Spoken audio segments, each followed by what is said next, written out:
എന്റെ പ്രിയപ്പെട്ട കൂട്ടുകാരെ, സുഖവല്ലേ? ആകാശത്ത് വെള്ളിത്തളിക പോലെ നിലാവുദിച്ചു നിൽക്കുന്നു. ജനാലയ്ക്കൽ തട്ടിവിളിക്കുന്ന ആ ഉപ്പുകാറ്റിന് കടലിന്റെ മണമാണ്. വായനശാലയിലെ പഴയ പുസ്തകത്താളുകളുടെ ഗന്ധമുള്ള കടൽത്തിരകൾ കഥ പറയുന്ന ഒരു സുന്ദരമായ രാത്രിയിലേക്ക് നമുക്കൊന്ന് പോയാലോ?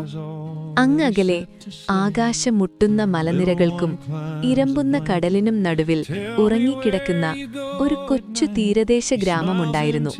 അവിടുത്തെ മനുഷ്യർ പാവങ്ങളാണ്. ആ തിരക്കില്ലാത്ത ലോകത്ത് സ്റ്റാർഗേസർ എന്ന തന്റെ കൊച്ചു വള്ളവുമായി ജീവിക്കുന്ന ഏലിയാസ് എന്നൊരു മീൻപിടുത്തക്കാരനുണ്ടായിരുന്നു. ഒരു രാത്രിയിൽ നക്ഷത്രങ്ങൾ കടലിൽ വീണുകിടക്കുന്നത് പോലെ തോന്നിച്ച ആ നിശബ്ദതയിൽ ഏലിയാസ് വള്ളമിറക്കി. കടലന്ന് വല്ലാതെ ശാന്തമായിരുന്നു. പക്ഷേ ആ ശാന്തതയ്ക്കടിയിൽ ഏതോ വലിയൊരു രഹസ്യം ശ്വാസമടക്കി പിടിച്ചിരിപ്പുണ്ടായിരുന്നു. തുഴച്ചിലിനിടയിൽ ഏലിയാസ് ദൂരെ ഒരു നിഴൽ കണ്ടു.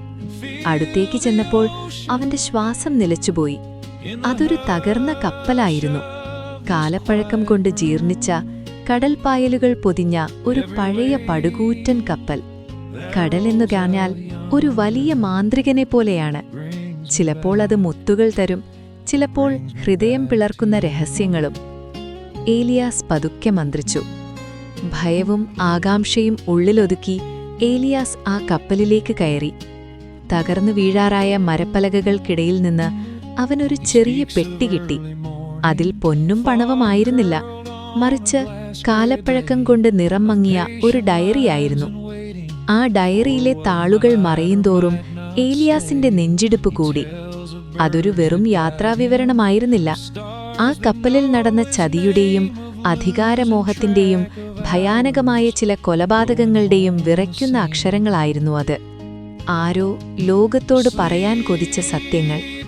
ആ ഡയറി കൈക്കലാക്കിയതോടെ ഏലിയാസിന്റെ സമാധാനം പോയി. താൻ ഒറ്റയ്ക്കല്ലെന്ന് അവന് മനസ്സിലായി.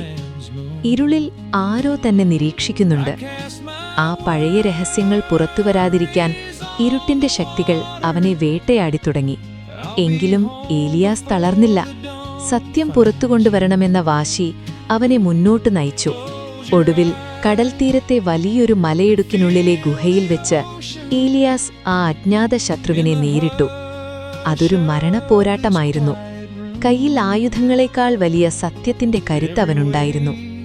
നിലാവ് ആ ഗുഹയുടെ വിള്ളലുകളിലൂടെ അകത്തേക്ക് വീണപ്പോൾ സത്യം വിജയിച്ചു. ഏലിയാസ് ആ രഹസ്യങ്ങൾ നിയമത്തിന് മുന്നിലെത്തിച്ചു. ഗ്രാമത്തിൽ വീണ്ടും സമാധാനത്തിന്റെ നിലാവുദിച്ചു.